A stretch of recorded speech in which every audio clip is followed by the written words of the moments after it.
لیکن اصطلاح میں غزل کی تعریف کیا کریں گے؟ یہ تو تھے اس کے معنی و مطابق، لیکن اس کی تعریف کیا کریں گے؟ اصطلاح میں غزل اس صنف شاعری کو کہتے ہیں جس کا ہر شعر ایک اکائی ہوتا ہے. یعنی غزل وہ شاعری کی وہ صنف ہے جس کا ہر شعر ایک اکائی، ایک یونٹ ہوتا ہے. ہر شعر اپنی ایک الگ پہچان رکھتا ہے، ہر شعر کا اپنا ایک مفہوم ہوتا ہے، اپنا ایک وجود ہوتا ہے. ہر شعر کا مضمون منفرد اور دوسرے غزل کے دوسرے فن پاروں سے، دوسرے اشعار سے جدا ہوتا ہے. اب دیکھیں، ہو سکتا ہے کہ پہلے شعر میں محبوب کی تعریف کی ہو اور دوسرے شعر میں دنیا کی بے ثباتی کا تذکرہ کیا ہو، تیسرے شعر میں محبوب سے شکایت کی ہو، یا پھر آپ کا چوتھے شعر میں کسی معاشرتی مسئلے کو بیان کیا گیا ہو. تو غزل کا یاد رکھے ہر شعر ایک اکائی ہوتا ہے، ہر شعر ایک انفرادیت رکھتا ہے، اپنا ایک الگ مفہوم رکھتا ہے، تو اس کو غزل کہتے ہیں. تو بچوں، ہم نے نصاب میں کتنی غزلیں پڑھنی ہے، کتنی غزلوں کی ہم نے تشریح کرنی ہے؟ کل 14 غزلیں آپ کے نصاب میں شامل ہیں. تو سب سے پہلے ہم میر تقی میر کی غزل شروع کریں گے، لیکن اس سے پہلے میں آپ کو بتاؤں کہ غزل کی تشریح پیپر میں لکھنے کا طریقہ کیا ہوگا.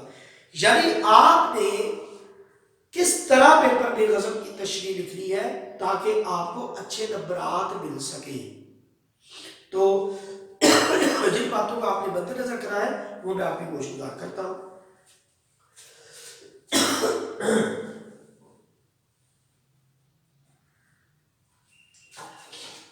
سب سے پہلے آپ نے شعر لکھنا ہے.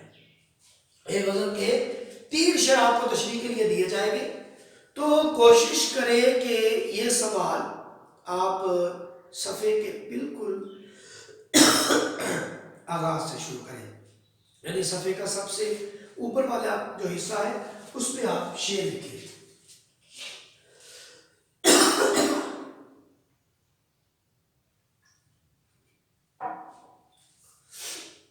شعر لکھنے کے بعد آپ شاعر کا نام لکھیں گے.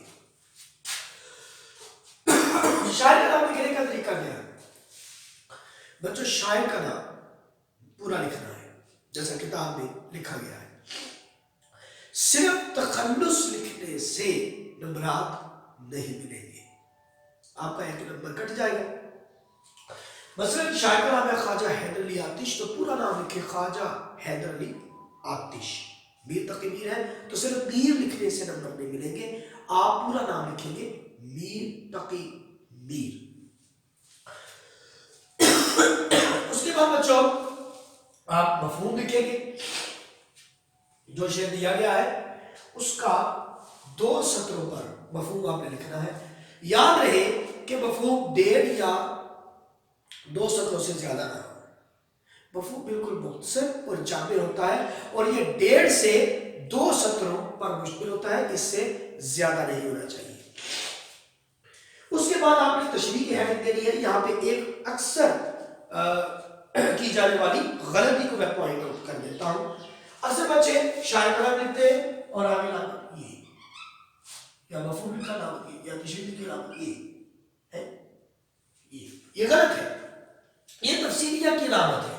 یہ کسی بھی چیز کی تفصیل لکھنے سے پہلے یہ علامت لگائی جاتی ہے. مثلا آپ کہیں ورزش کے فائدے مندرجہ ذیل ہے، اب نیچے ہم نے تفصیل لکھنی ہے تو وہاں پہ یہ علامت آئے گی تفصیلیہ کی. لیکن ہیڈنگ دیتے ہوئے، سرخی لکھتے ہوئے آپ نے رابطہ کی علامت لگانی ہے، تفصیلیہ کے نہیں، یہ رابطہ کی علامت. اور شاعر کا نام مفہوم کر لکھنے کے بعد یہ وابین کی ضرورت بھی نہیں ہوتی. تو تشریح جب آپ نے شروع کرنی ہے تو اس میں کون سی باتوں کا آپ نے خیال رکھنا ہے وہ میں آپ کی گوش گزار کرتا ہوں. بچوں سب سے پہلے تو یہ بات جانے کہ غزل کے ہر شعر کی تشریح 2 صفحات پر مشتمل ہونی چاہیے، یعنی 3 شعر ہیں تو ہر شعر کی تشریح 2 صفحات پر مشتمل ہوگی، کل یہ 6 صفحات پر مشتمل آپ کا سوال ہونا چاہیے اچھے نمبرات لینے کے لیے۔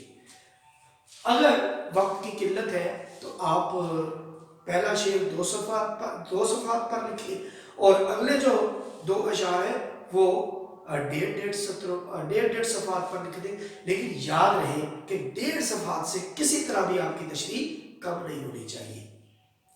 اور اس میں ایک اور بات کا خیال رکھنا ہے آپ نے کہ غزل کے اشعار کی ہر شعر کی تشریح آپ نے الگ کرنی ہے۔ ایسا نہیں ہے کہ آپ نے سبھی اشعار لکھ لیے، غزل کے 3 شعر آپ کو دیے گئے ہیں، آپ نے تینوں شعر لکھ لیے، اس کے بعد آپ نے تینوں کا اکٹھا مفہوم لکھا اور تینوں کی اکٹھی تشریح کر دی۔ ایسا ہرگز نہیں کرنا، یہ غلط ہوگا۔ ہر بار شعر اوپر لکھیں گے، نیچے شاعر کا نام لکھیں گے، پھر مفہوم لکھیں گے، اس کے بعد تشریح کے ہیڈ دیں گے، پھر آپ نے تشریح کا آغاز کرنا ہے، پھر آپ نے تشریح شروع کرنی ہے۔ ٹھیک ہے جی، اب تشریح کے لیے کن باتوں کا خیال رکھنا ہے؟ بچوں خوش خط لکھنا ہے اور الفاظ کاٹ کر نہیں لکھنے۔ دیکھیں اچھی لکھائی ممتحن پر اچھا تاثر ڈالتی ہے۔ آپ کا پیپر جتنا خوش خطی سے لکھا ہوگا ممتحن پر وہ اتنا ہی اچھا تاثر ڈالے گا۔ جتنا اچھا آپ کا تاثر ہوگا اتنے ہی اچھے آپ کو نمبرات ملیں گے۔ تو اچھے نمبرات لینے کے لیے آپ نے خوش خط لکھنا ہے۔ اب خوش خط کیسے؟ کسی جگہ پہ کٹنگ نہ کی ہو، کوئی لفظ کاٹ کر اس کو دوبارہ نہ لکھا ہو، یا ریموور اور وہ کیا کہتے ہیں پوائنٹر نہیں، وہ کیا ہوتا ہے وائٹنر، ریموور یا وائٹنر کا استعمال نہیں کرنا۔ وہ اکثر بچے وائٹنر لگاتے ہیں، اس کے بعد اس پہ لکھتے ہیں، اس سے برا اثر پڑتا ہے۔ اس سے کاٹنے سے بھی زیادہ، لفظ غلط لکھنے سے بھی زیادہ برا اثر پڑتا ہے۔ تو یاد رکھنا ہے ریموور وائٹنر کا استعمال نہیں کرنا، لفظ کاٹ کر نہیں لکھنا۔ پریکٹس کریں، مشق کریں اور ایسی غلطیوں سے بالکل اجتناب کرنا ہے۔ ٹھیک ہے جی، آگے بیٹا جب آپ نے تشریح شروع کرنی ہے تو سب سے پہلے 2 سے 3 سطریں آپ نے شاعر کے اسلوب پر لکھنی ہے۔ دیکھیں ہر شاعر کا ایک منفرد اسلوب ہوتا ہے۔ اسلوب کو انگلش میں کہتے ہیں اسٹائل یا اسٹائل کہتے ہیں، انگلش میں اتنی اچھی نہیں ہے، معذرت خواہ ہوں، اگر غلطی ہے تو پوائنٹ آؤٹ کر دیجیے گا۔ تو اسٹائل کہتے ہیں اسے، اسلوب کو، اسلوب نگارش یعنی اسٹائل آف رائٹنگ۔ ہر شاعر کا اپنا ایک اسٹائل ہے۔ کسی نے درد و غم کو بیان کیا، کسی نے زندگی کا نشاطیہ پہلو بیان کیا، کسی نے عشق کو ایک کھیل تماشا قرار دیا، کسی نے عشق کو زندگی کا جزو لازم قرار دیا۔ تو سب کا اپنا اپنا اسلوب ہے۔ تو شاعر کا اسلوب سمجھے بغیر آپ شعر کی تشریح نہیں کر سکتے، یہ بات آپ یاد رکھیں۔ شاعر کس دور میں گزرا، کیسے حالات تھے، کیونکہ ہر شاعر جو ہوتا ہے بچوں وہ اپنے دور کا نمائندہ ہوتا ہے، وہ اپنے دور کے حالات کی عکاسی کرتا ہے۔ اب جیسے آج کل کرونا وائرس بہت پھیلا ہوا ہے، تو اس پر میں نے ایک شعر کہا تھا کہ جدا ہوں گے تو یاروں کا نہ ہونا مار ڈالے گا، جدا ہوں گے تو یاروں کا نہ ہونا مار ڈالے گا، مگر گھل مل جو بیٹھیں گے کرونا مار ڈالے گا۔ تو یہ موجودہ حالات کے مطابق شاعر شعر لکھتا ہے، وہ اپنے معاشرے کا کیا ہوتا ہے، اپنے معاشرے کا پیامبر بے جبریل ہوتا ہے، پیامبر بے جبریل ہوتا ہے، اور وہ اپنے دور کے اپنے معاشرے کے حالات کی غمازی اور عکاسی کرتا ہے اپنی شاعری میں۔ اس لیے شعر کی تشریح کو سمجھنے کے لیے ضروری ہے کہ آپ شاعر کے اسلوب سے